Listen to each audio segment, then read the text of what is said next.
Did you know they still produce $2 bills to this day? That's right, the US Bureau of Engraving and Printing is still producing these $2 bills today, and not many people understand that some of these bills can be worth a lot of money. And in this video, I'm going to show you every single detail that not many people know about. This way you know for certain that your $2 bill might be an extremely rare and valuable bill. Like I said, they're still producing $2 bills today. If you look at brand new $2 bills, they're going to say series of 2017 on them. They can say that even if they were produced in 2022. The reason for that is the Bureau of Engraving and Printing does not want to have to reproduce a new printing plate for every single year. Now in the future, we may get a new printing plate that says series 2023, but we just don't know that information yet. So I'm not going to be wasting much time in this video. I'm going to be blunt to the point. If you miss anything or want to review it, simply go back and let's just hop right into this video. So this $2 bill right here sold for $9,600. And there's a few things that go into considering the value of a $2 bill like this. I'll keep it short, but first thing is condition. Do not fold your bill, don't damage it, don't tear it. This seems very obvious, but a lot of people don't know how to properly handle a $2 bill like this one. An important piece of information to know is that 1976 was the first year they ever produced the Federal Reserve notes for these small size $2 bills. Now before this, there was Red Seal legal tender $2 bills, but more on that later. What you need to know here is that this bill was produced for the Atlanta, Georgia district. You can see that by the letter F seal on the left-hand side of the bill. Just so you know, that black seal is called the district seal, while the green seal on the right is the treasury seal. Now, a fun fact here is the district seal, which has a large letter F, will also be the prefix letter of the serial number. So you can see there, you see a small little F that is green. Now, if the district seal letter and the prefix letter are different, that should never ever happen, and if you have one, it could be really rare and valuable. One last thing is if you look at around the bill, you'll see number 6s. Now what do those mean? Those are essentially the district number. What you need to look out for there is to make sure that the number matches the letter, and by that I mean F is the 6th letter in the alphabet. So for example, if the district letter was A, which stands for the Boston district, that number should be a 1, not a 6. If the district letter is B, then the number should be 2. If it's C, the number should be 3, etc. Those number and letter combinations should always match. I just wanted to get that out of the way. So why did this one sell for $9,600? Well, first of all, it's a high graded condition bill. This one was graded by PMG a 64 EPQ. EPQ essentially means exceptional paper quality. Now anything below the grade of 60, so 58 and lower, are considered to be a circulated bill. By that it means it was likely went in purses or wallets. Now you can have a grade of a 58 with only one single fold on the bill. Even if it's a corner fold that goes into the design, that is considered to be circulated. So this bill has not a single fold on it whatsoever. And if you haven't noticed already, the serial number is a solid number 1 serial number. So if you have a 1976 $2 bill that has a solid serial number like this, you want to keep it safe and do not damage it, because the condition really does matter, and it allowed this one little $2 bill to sell for $9,600. I won't spend too much time here, but this is a $2 bill, believe it or not. These are actually some of the first $2 bills ever produced in the United States. These are called continental currency, and there are very similar bills called colonial currency. This one little $2 bill sold for $16,800. This is essentially from 1776. The date on the bill is February 17th. Now, an important thing to understand is I've personally handled a lot of continental currency, and the one thing I notice most often is that they are highly counterfeited. So if you have one, I highly recommend that you get it appraised. If you ever come across a bill like this at a garage sale or an estate sale or anything like that, make sure you keep it safe and get it evaluated. I recommend at least 3 different people given a look over on your bill. You know that you either have a counterfeit or a genuine bill. An interesting thing about these bills is that on a lot of them, they say to counterfeit is death. Back then, if you counterfeited a bill, that was the repercussion for something like that. But let's hop into the next bill. So this one sold for $19,200, and this is your typical $2 bill. Now, one thing I want to point on here is that not many people know what's happening there on the back of the bill. Now, essentially, on the back of the bill, that is a vignette of the Declaration of Independence. This is John Trumbull's painting. Now, the original painting had 47 people, and 42 of them, which were actually signers of the Declaration. Just to be clear, there were a total of 56 signers on the Declaration of Independence. Now, when you flip the bill over, you'll see that the overprint is doubled. So So a few things here. One, I've seen this bill altered very often. People will simply put this in their printer and try to replicate this and sell it online. I highly recommend against doing anything like that, as it is fraud and it is not a good thing to do. You can see the district letter is a D and the numbers around the bill are a 4. Now, what's really important here, we have to remember that there is a printing process that happens when these bills are being produced. So a quick rundown during the printing process, not many people know, but the back of the bill is actually the first print. When the Bureau of Engraving and Printing gets these sheets of paper, the first print is the back, and then when that's dry, they flip it over and they'll print the front of the bill, which includes Jefferson and all of the other engraving on the bill. Now, the third and final print of the bill is called the overprint. Now, the overprint happens at a completely different stage of the process, whereas the front and the back of the bill are used by similar machines. What's interesting to know also is that you can see the serial numbers are actually different. The last two digits you see are 40 and 44. This happens because when the overprint comes down and strikes the bill, there's an automatic trigger that will go to the next serial number set. So pretty much everything that you see here that is doubled is the overprint. Everything else is the second print. I hope that makes sense. Now, what do you do if you find one of these bills? Well, you're going to need to get it sent off to a third-party company like PMG or PCGS. I highly recommend PMG, but that's just my personal preference. Now, you may be asking yourself, why? Why do I need to get it graded? Well, first of all, the condition. You can see this one was graded by PMG at a 65 EPQ. Next, as I said before, these bills are highly altered. People are out there trying to scam people, unfortunately, and make a lot of money off of people. So when you get your note graded, it essentially gives the buyer a lot of trust and confidence knowing that a third-party company like PMG is going to back the collectible. If they accidentally holdered a fake bill or an altered bill, they are fully responsible for giving the money back that someone paid for it. That's the beauty of a third-party authentication company like this, is that it really does the collector a service by giving them more trust in what they're buying. At the end of the day, I always say do your homework and research before ever purchasing or selling a bill like this, because this one little $2 bill sold for $19,200. This bill sold for $2,340. Now, if you're looking at the back of the bill, nothing looks too crazy here, but it's when you flip the bill over to the front, you're going to see the overprint is inverted. Now, we're always going to check, once again, the district seal, because it's inverted, is on the opposite side, but you can see it's an A, and also the numbers around the bill are a number 1. Now, whenever I'm out shopping or I want to give my waiter or waitress a tip, sometimes I'll give them a $2 bill and they think it is the coolest thing ever. Now, realize most $2 bills are only worth $2, but if you accidentally gifted this $2 bill to someone, you would essentially be handing them $2,340. As you can see, this one was graded by PCGS a 64 PPQ. PPQ stands for premium paper quality. That means there's no stains or tears or any sort of damage on the bill. Now, what you could do is you could go to your local bank and ask them if they have any new brand new $2 bills. Sometimes they will have to order them because typically they will give you a bunch of circulated $2 bills. Now, you can still find errors and rare serial numbers on those bills, but I typically like to get a pack fresh bundle of bills. And the thing is, once you go through them, you could simply bring them back and not lose any money whatsoever. Just be sure not to do this too often to one bank because it doesn't really benefit them too much. But if you do it every now and then, I think it's completely fine. So again, if you find a bill with an inverted overprint like this, make sure you hold on to it, keep it safe, because this one sold for $2,340. I won't spend too much time here, but this $2 bill sold for $20,700. Now, this is a Confederate States of America bill. This $2 bill is from 1862. You can see the grade by PMG is a very low choice, fine 15. Now, it's important to understand that during the Confederacy era, after the Confederate War, this sort of money was useless. They were literally burning the money. A lot of people actually used it as wallpaper, and the money just had absolutely no use whatsoever in terms of value. Today, the bills are highly collectible depending on multiple factors. If you haven't noticed already, this one has a green overprint, and that overprint is actually inverted. So earlier on, when they were printing these bills, they did not have this overprint. They added that green overprint because as an additional security step to make sure people weren't easily counterfeiting these bills. A little side tangent, but today, our modern $100 bill is a great example of a bill that has multiple security features that deters any counterfeiters due to the amount of obstacles and time it would take to counterfeit the bill. Back then, they had nothing better to do. They needed the money, and it was relatively easy to counterfeit a bill like like this. Now, when they added that overprint, it made it really hard. Now, you pretty much never see errors like this on old Confederate bills. This is super unique and cool. If you ever come across rare Confederate bills, make sure they don't say counterfeit, fake, or facsimile on them, because that means they are fake. But Confederate era bills are really cool. This $2 bill, once again, sold for $20,700. So if you're looking at the front of this bill, you wouldn't have no idea that it sold for $3,600. But when you flip it over to the back, you'll see that it's completely missing. Now, I'm going to quiz you guys a little bit here. Leave a comment below. Which print is missing here? Is it the first, second, or third print? Leave a comment below. Go ahead. All right, if you were listening closely, remember, the back of the bill is printed first, then the front of the bill is printed second, and the third and final print is the overprint. So this bill just completely missed the first print. As you can see also, this one graded at an AU, about uncirculated 50 EPQ. That means this $2 bill went out into circulation, someone found it, folded it, possibly a few times, put it in their wallet or purse before they realized that this was an incredibly rare error, and they turned $2 into $3,600. Now this $2 bill sold for $5,040. Now if you're looking at the front of the bill, this is what the bill looks like before the third print goes on. So you're looking at the second print right now on the front of the bill without the third and final print, which is the overprint. Now, again, this bill sold for $5,040. When you flip the bill over, you'll see that the overprint was accidentally printed on the back of the bill. I'm going to say it one more time. You can see the G district letter there, and you can see that it is the 7th number in the alphabet. You can tell by those 7s around the bill. So if you ever find a bill that has the overprint on the back, you want to keep it safe and secure, you can tell that this person, when they found it, they did not fold it or damage it. That's why it's in the 64 EPQ grade. They went ahead and got it certified by Paper Money Guarantee to make sure that it was a genuine error bill. Now just imagine coming across this $2 bill, not knowing how much it's worth, and accidentally spending it or selling it for too little amount of money. That is the last thing I want to happen to you, and that's why I suggest going to at least 3 different coin or currency experts who know exactly what they're doing. This way you get the opinion of multiple people, and they'll let you know how much your bill is actually worth. This way you can just go with the person who offers you the most amount of money. Now, one thing I highly advise against doing is going to a local pawn shop, unless you know the pawn shop owner is not going to give you a bad deal. I have nothing against pawn shop owners outside of the fact that typically they don't have as much specific knowledge about coins and paper money as a coin or currency expert will have. This means on average, they will offer you less money for your bill. I actually have a currency dealer friend who purchased a $1,000 bill from someone, and yes, those are real. This person was going to take their $1,000 bill to a pawn shop, which offered them $1,200 for the bill. She reached out to this currency expert, and he ended up buying the bill for $2,500. A little side tangent there, but this just goes to show that you need to find a true expert that knows what they're doing. That way you can get the most money for your $2 bill. Let's hop into this next bill really quick. This one sold for $468. Not going to spend too much time here, but you can see this one is from 1862. It's a $2 bill. These bills were printing during the Confederate War era. You can see many more security features on this bill, different colors. This one also has a misaligned digit error. When they were striking these bills with the serial numbers, the digit was just a little bit off center. It was misaligned. But mainly, if you come across a bill like this is considered to be a legal tender note. You can still technically bring legal tenders to local banks, although most bank tellers are going to think that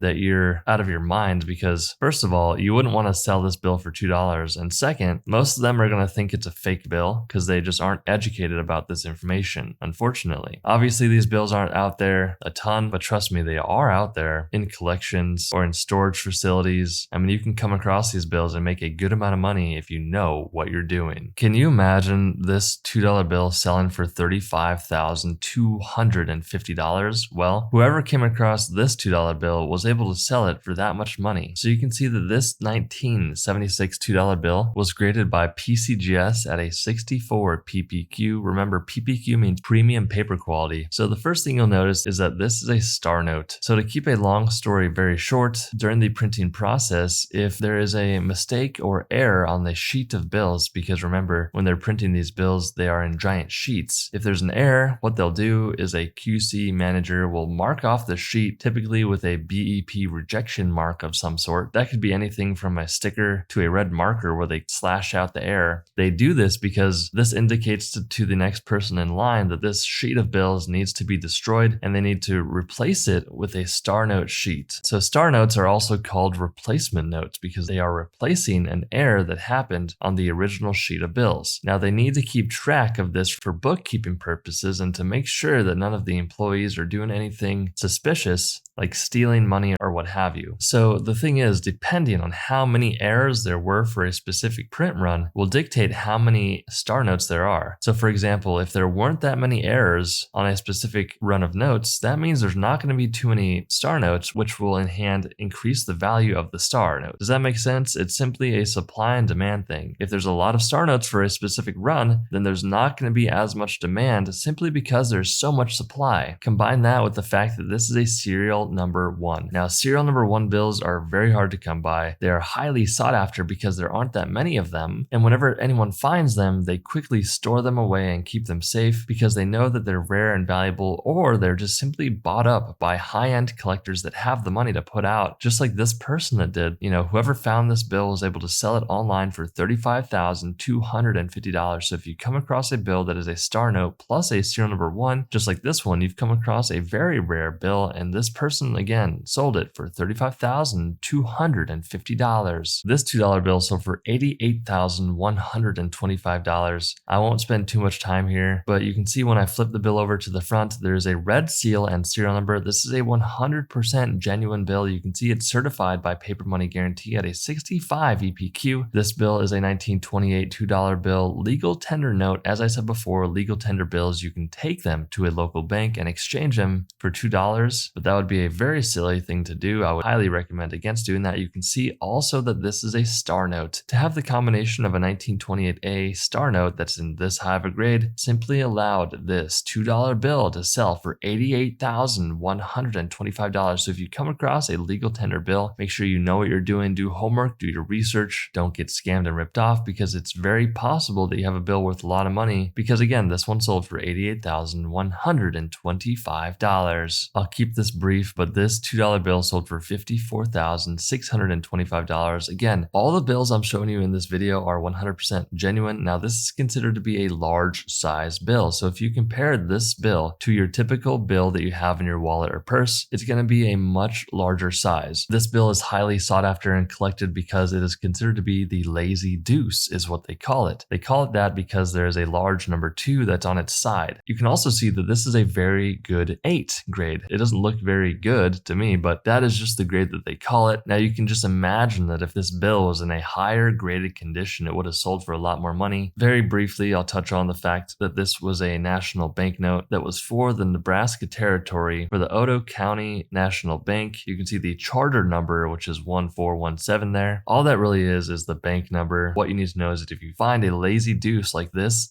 one sold for $54,625. Something a bit more familiar here, this $2 bill sold for $1,645. Now everything looks all good on the back, but it's when you flip the bill over to the front, you'll see that it has an insufficient inking error occurring on the top quarter of the bill. This pretty much happens during the printing process when they simply don't have enough ink in the hopper, so there isn't enough ink getting on the bill. It sounds silly, but there are collectors out there that think this is the coolest thing ever and they will pay a lot of money for it. Now again, you got to get a bill like this certified because there are people out there that will simply get an eraser and try to erase the bill. That's a level of fraud, and you're also defacing US federal currency, which in itself is a crime. Obviously, this is not any advice whatsoever, but personally, I would not do anything like that because it's just bad overall. But if you find one that's genuine, you got to send it into PMG, I recommend, because they're going to give you an accurate grade and representation of the authenticity of the bill, like this one that sold for $1,645. So this is a brick of $2 bills. Now there's a face value of $8,000. That's because there are 4,000 $2 bills. So 2 times 4,000 is 8,000, but this brick sold for $21,150. Trust me, I get it. $8,000 of face value is a lot of money, but someone had this brick of 4,000 bills. Now what's interesting about this is that you can see the serial number there on the front. Below the 8,000 is F090400001A. Now this is a consecutive pack. That means that the next 4,000 bills, the last serial number will go from 1 to 2 to 3, and it will continue all the way for the next 4,000 bills. So they are consecutive. Now, this is a very awesome piece of history. And if you come across something like this, you're in for a nice treat because someone turned $8,000 into $21,150. This $2 bill sold for $840. Now, one thing that's super important on these bills is the plate position that occurs on the front and the back of the bill. So pretty much what you need to know is that on the front of the bill, you're going to see a small little FW and then a letter A and then a number. Now, if you have an FW on your bill, that means the bill was produced at the Fort Worth district. If you do not have an FW anywhere on the bill, that means it was produced at the Washington, D.C. facility. Now, check this out. On the back of the bill, you're going to see what's called a back plate number. Now, most of the time, the back plate number means nothing unless it's a mule note. Now, you can tell if you have a mule note by if the number on the back is a different size than the number on the front. Now, this is something that you don't necessarily need to be looking on these specific bills, but there are going to be times when you should be looking out for mule notes. But what you need to know pretty much is that back plate and front plate numbers are pretty much meant for internal uses only. It allows the printing facilities to know which plates were used for both the back and the front of the bill. This one, as you can see, was produced at the Fort Worth facility, but the main reason why it sold for $840 is because, first of all, it graded very highly at a 65 PPQ. Second, it has a relatively fancy serial number. You can see the first 4 digits are a 0 and the last 4 digits are a 7. On top of that, there is a star at the end of the serial number. As we know, a star means that it is a replacement note from a sheet of $2 bills that was damaged or had some sort of mistake or error on the sheet. A combination of the grade, the serial number, and the fact that it is a star note or replacement note allowed this bill to sell for $840. This $2 bill sold for $2,400, and here's why. So this is a series of 2009. Now remember, the series of 2009 doesn't necessarily mean that's exactly the year it was produced. It could have been produced years later. You can see this is also from the Chicago district, which is a G, which is also the 7th letter in the alphabet. You can see by those number 7s around the bill. Now, a huge thing that not many people understand is the condition is so incredibly important. You can see here the bill graded at the 70 EPQ grade, which is the perfect grade in grading. Now remember, if you're not familiar, you can also get a star designation. You can see to the right of EPQ, there's a star. Now when it comes to the 70 grade, all 70 graded bills will have a star on it. That's just how it goes. On anything lower than 70, the star will definitely increase the value of the bill. The star pretty much means that it's super nice for the grade. As we can see also on this one, you can see the small little FW standing for the Fort Worth facility where this bill was produced. Now, how do you know if you have a bill that would grade very highly like this? First of all, you need to be able to tell if your bill has any folds on it whatsoever. If it has no folds, there's a probability that it's uncirculated. Now next, you have to look at the centering of the bill. By that, I mean the margins left to right and top to bottom have to be nearly perfectly centered to achieve this high of a grade. There also has to be no imperfections or inclusions on the bill, anywhere on the paper or the ink being smeared or anything like that. You pretty much have a perfect $2 bill, and that's the main reason why it sold for so much money. You have to also combine that with the fact of market conditions. When you sell the $2 bill, it really does matter. If you're selling your bill at a time when the market's really hot and people are buying, then you're simply going to get more money. But if, for example, you sold after the market housing crash of 2007, 8, and 9, then you were simply out of luck and you would not get a lot of money for your bill. Obviously, this is not financial advice whatsoever, but in general, collectors are considered to be a very volatile and somewhat risky asset. So it's good to make sure that you diversify your portfolio and not just have one specific type of collectible or asset when you're talking about building wealth or anything like that. Speaking of a lot of money, this bill sold for $79,312. I won't spend a ton of time whatsoever on this bill, but this is one of my favorite types of large size paper currency. This is called the Rainbow $2 bill from 1869. They call it the Rainbow because of all the security features they added. You can see the large red seal on the right. You can see some green around the bill and also the blue security fibers on the left-hand side of the bill. Now, to put this into perspective, even if this bill is very low graded, it's still a very valuable bill. So if you have one, keep it safe. But this one graded only 2 points away from the perfect grade of 70, which is unheard of from a bill from 1869. As I said before, all the bills in this video are 100% authentic, and that's what allowed this large size $2 bill to sell for $79,312. Wow, look at this. Now I love to see bills come through like this because this $2 bill sold for $2,400. And when I I see a bill like this that's in this poor of condition, all I think about is how many hands it passed before someone noticed it, found it, and they said, hey, this is actually a rare bill. I'm going to hold on to it and sell it one day, and essentially turn $2 into $2,400. So if you haven't noticed already, this bill is completely torn up and beat. Now, the biggest reason why is simply because this is a solid serial number 7 bill. Now, your $2 bill can come in any sort of fancy serial number. It doesn't just need to be 7s. For example, if you had a bunch of 8s on your bill, 8 is considered to be a relatively lucky number in certain countries like Asia. If you ever go to Asia and you see super wealthy people driving cars, a lot of the time they'll have license plate numbers that have 8s on them, and those are very expensive license plates to obtain. But I digress. Fancy serial numbers on your $2 bill will increase the value dramatically because, again, this $2 bill that looks completely beat up at a very fine 20 sold for $2,400. I'm personally a big fan of large size bills, but unfortunately, people on YouTube tend to not really think they're cool. Leave a comment below. Let me know what you think about them. But I'll hit this really briefly since it's somewhat unfamiliar. This is an 1890 Treasury note $2 bill that sold for $63,250. You can see the serial number right there is 68. Now it gets a bit confusing, but I'll keep it brief. The star after the 68 is pretty much a placeholder. Back then, for large size bills like this, there were not replacement notes. And this star is essentially a placeholder. It means nothing. It does not increase the value whatsoever. But the main reason why it sold for so much money is because the grade is so high, guys. If you ever find any bill that looks strange or weird, you're not sure what it is or how much it's worth, the biggest thing you want to do is keep it safe, but flat, don't fold it. Because remember, the smallest fold or dent or tear will decrease the value, but this $2 bill from 1890 sold for $63,250. This is really fun. So this $2 bill sold for $2,530, and here's why. So this $2 bill from 1976 is considered to be a specimen note. Now, what's a specimen note? Essentially, the Bureau of Engraving and Printing produced these specimen bills to send to banks around the world that accepted US federal currency. The reason they needed this is because if people were to give them counterfeit bills, they would have a genuine example specimen note to compare it to make sure that the bill they were being handed was indeed a genuine example. Now, one thing that you'll notice on these bills as well is the serial number is considered to be fancy. Now, it's important to know that nearly all specimen bills will have some sort of unique serial number. So if you come across a $2 bill that's really beat up, worn, and the serial number looks like normal, there is a high probability that someone altered the bill to make it look rare. That's why, again, we have to send our bills off to a third-party company like PMG that graded this example at a 64. So I'll say this as well. Pretty much these bills should have never gotten into collectors' hands, but you know how things go. Someone probably worked at a bank and a collector wanted the bill, so they paid them a good amount of money is what I would imagine. Finding these out in circulation is slim to none, but you might find one in a collection. If you do, you've hit the jackpot because these are really rare and were never meant to get out into public hands, but this one did, and it sold for $2,530. Again, I won't spend too much time, but this $2 bill sold for $14,400. Now, this is such a cool bill because if you're looking at the front of the bill, you can see it's really beat up and worn. You may be asking yourself, who would ever pay that much money for a bill? But it's when you flip the bill over, you see that it actually has a $1 denomination on the back. For old bills like this from 1918, it's incredibly rare to get an error like this. But if you have a 1918 $2 bill that has a back of a $1 bill, you've literally just hit the jackpot because this $2 bill, large size bill that's in a fine 12 condition, sold for $14,400. This pack of 100 $2 bills sold for $6,900. Now you can see that the start of the pack there, it is a star note. Now this full pack should be all stars. You can see the pack has a face value of $200. That's because you have $2 bills times 100 is $200. Now the listing says these are gem crisp uncirculated, meaning they never have any folds on them. They never went out into circulation, but it's always cool to see on the bank strap here. Sometimes you'll see writing from the bank teller. So you can see these bills were actually issued on January 15th of 1976. Nice little piece of history here that sold for $6,900. Now it would be great if I was able to turn $200 into $6,900 like this person was. Now this $2 bill sold for $552. Now what you need to look out for here is, as always, the condition. It needs to be in a good graded condition, but also the serial number. We have a serial number that only has 0s and 3s, and you can see that they repeat. By that I mean it goes 03, 03,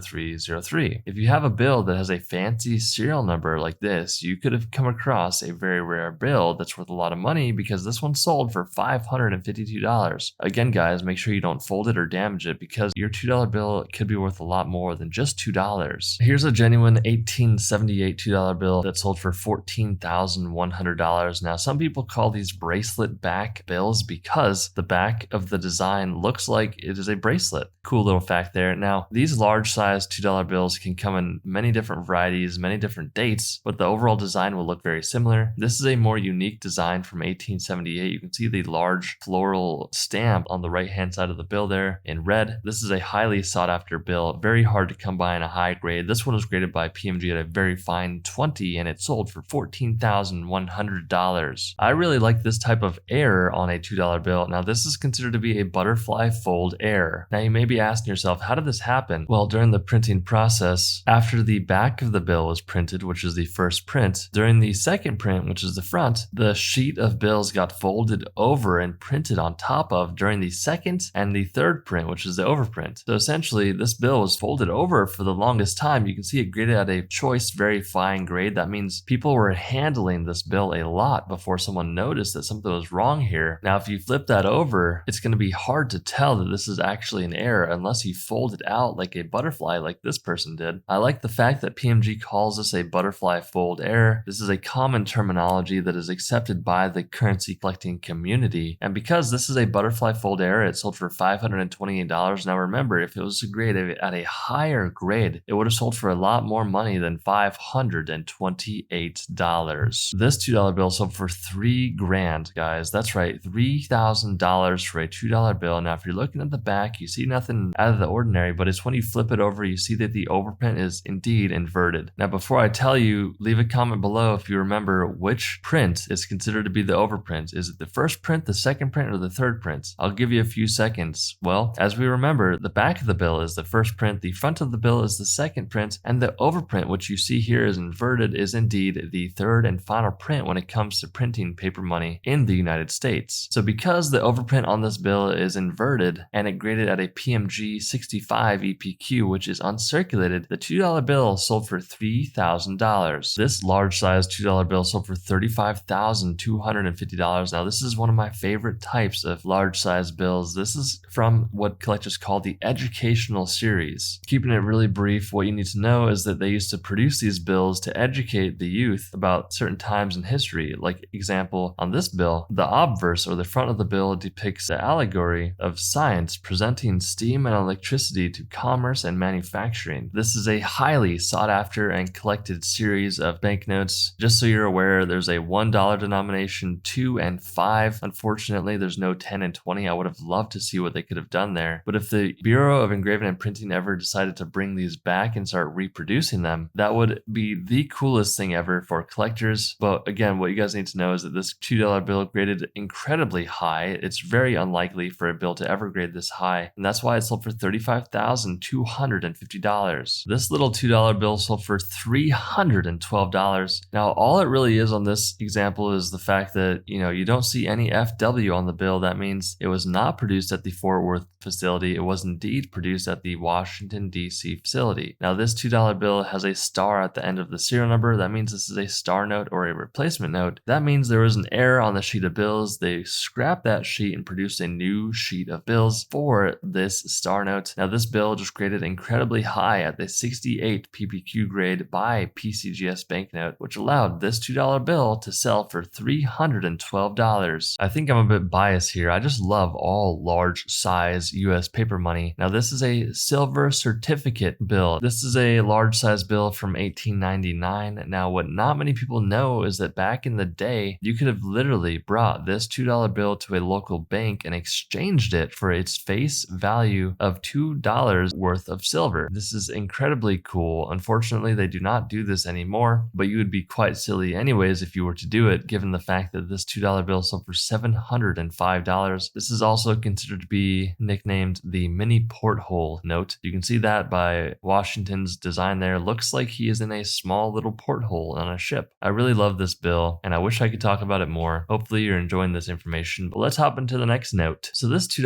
bill from 1976 sold for $780.